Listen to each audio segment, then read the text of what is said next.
Halo, selamat datang. Pernah nggak sih kita lihat rekan kerja yang paling hebat, tiba-tiba pindah ke swasta? Atau mungkin kita jadi cemas waktu ada senior yang ilmunya selangit mau pensiun. Ini tuh bukan cuma masalah pribadi loh, ini adalah isu strategis nasional. Gimana caranya kita mempertahankan talenta-talenta terbaik di dalam aparatur sipil negara atau ASN? Nah, dalam beberapa menit ke depan, kita akan bedah bareng strategi-strategi kunci buat memastikan ASN kita gak cuma bisa bertahan, tapi juga jadi yang terdepan di masa depan. Oke, ini dia peta perjalanan kita. Pertama, kita lihat dulu tantangan di era baru ini. Kedua, kita bahas solusi strategisnya, yaitu manajemen talenta. Ketiga, kita dalami fondasinya, yaitu manajemen pengetahuan. Keempat, kita lihat contoh-contoh nyata di lapangan. Dan terakhir, kita akan lihat tujuan akhirnya, masa depan pelayanan publik di Indonesia. Yuk, kita mulai? Baik, kita mulai dari yang paling dasar. Sebelum kita ngomongin solusi, kita harus paham dulu dong apa sih sebetulnya tantangan terbesar yang dihadapi ASN zaman sekarang. Mari kita bedah bareng-bareng. Mungkin pertanyaannya kelihatan simpel ya, tapi jawabannya ini yang akan menentukan arah bangsa kita ke depan. Serius, ini bukan lagi sekedar urusan administrasi kepegawaian biasa, tapi ini soal daya saing kita sebagai negara. Jadi, kenapa sih isu ini jadi penting banget sekarang? Jawabannya, karena dunia di sekitar kita sudah berubah total. Transformasi digital menuntut kita punya skill baru, nggak bisa lagi pakai cara lama. Persaingan buat dapatin orang-orang terbaik sekarang levelnya udah global. Tapi yang paling bikin deg-degan itu ini nih. Setiap kali ada pegawai senior yang pensiun atau pindah, kita itu berisiko kehilangan puluhan tahun ilmu dan pengalaman. Ini tuh kayak kita membiarkan perpustakaan terbaik kita hilang begitu saja. Nah, semua ini ujung-ujungnya cuma satu. Kita butuh banget membangun jalur regenerasi yang kuat buat pemimpin-pemimpin masa depan. Oke, jelas ya. Kalau tantangannya baru, solusinya juga harus baru. Cara-cara lama nggak akan mempan.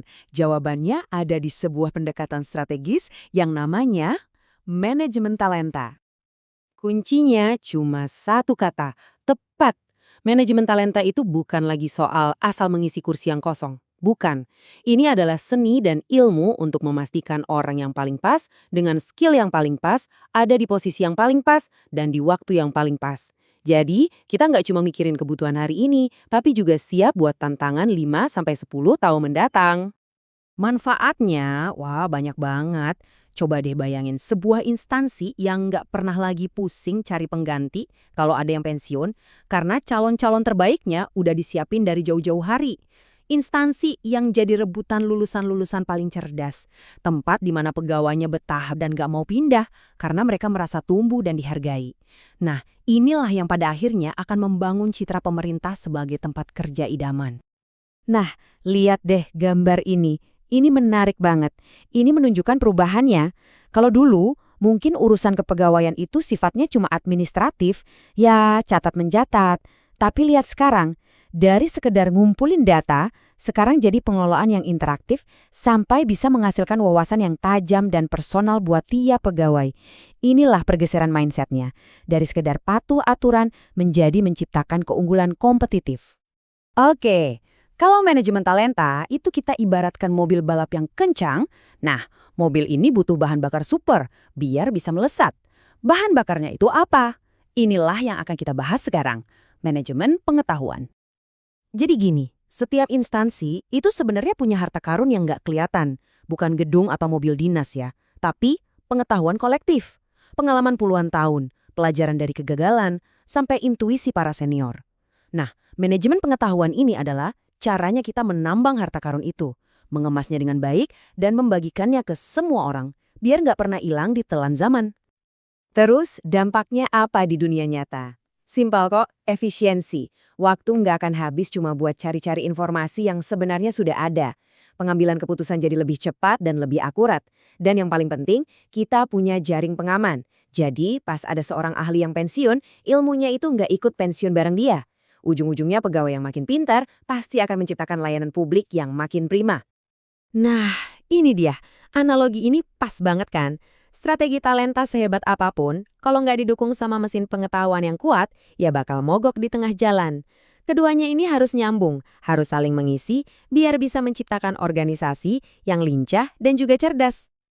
Oke, teori-teorinya keren. Tapi kan yang penting itu gimana cara menjalankannya, betul? Nah, sekarang kita masuk ke bagian yang paling seru. Gimana semua konsep tadi diterjemahkan jadi aksi nyata di lapangan?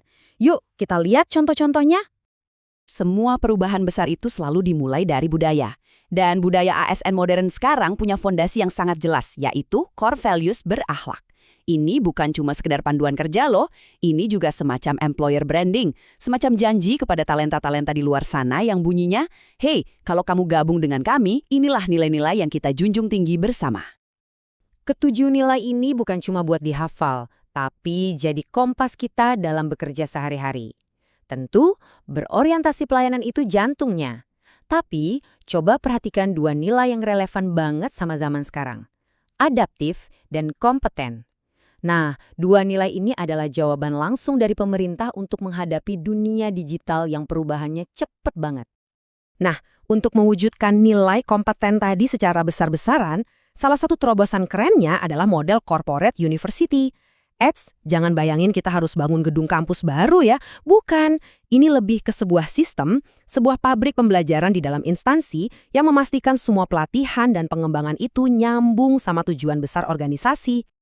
Kita bisa belajar dari implementasi di Kota Jambi, ternyata ada resepnya. Langkah pertama itu diagnosis. Kita cari tahu dulu, kita ini kurangnya di mana sih?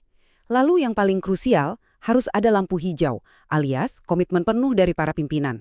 Kalau itu sudah ada, baru deh kita siapkan pegawainya, bangun jembatan kolaborasi antar unit, dan yang terakhir, siapkan infrastruktur digitalnya.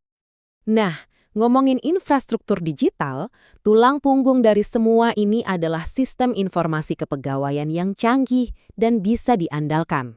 Untuk ASN, disinilah peran penting dari SIM ASN, atau Sistem Informasi Manajemen Aparatur Sipil Negara.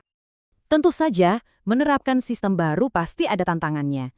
Ini masalah-masalah klasik yang mungkin kita semua pernah dengar atau bahkan alami sendiri. Data nggak lengkap, pegawai lupa update profil, sistemnya kadang terasa kaku. Tapi, kabar baiknya adalah setiap masalah ini ada solusinya yang praktis. Mulai dari sosialisasi yang lebih gencar sampai menyederhanakan proses-proses yang ribet. Kita udah bahas strateginya, fondasinya, sampai contoh praktisnya. Tapi semua ini tujuannya untuk apa sih? Ujungnya kemana? Jawabannya cuma satu, untuk masa depan pelayanan publik di Indonesia yang lebih baik. Kutipan ini benar-benar menangkap esensinya. Ujung dari semua usaha ini adalah pemberdayaan.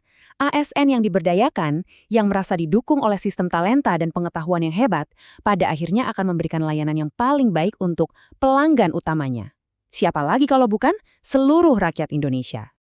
Jadi, inilah gambaran besarnya. Inilah visi kita bersama. Menciptakan sebuah korps ASN yang bukan cuma pinter, tapi juga tangguh, punya semangat yang menyala-nyala, dan yang paling penting, merasa bangga setiap pagi saat mereka berangkat kerja untuk melayani bangsa ini.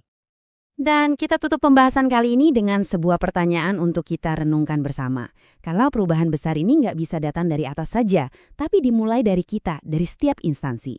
Pertanyaannya bukan lagi perlu atau tidak, tapi seberapa siapkah kita? Siapkah instansi Anda untuk menjadi rumah yang nyaman dan membanggakan bagi talenta-talenta terbaik bangsa?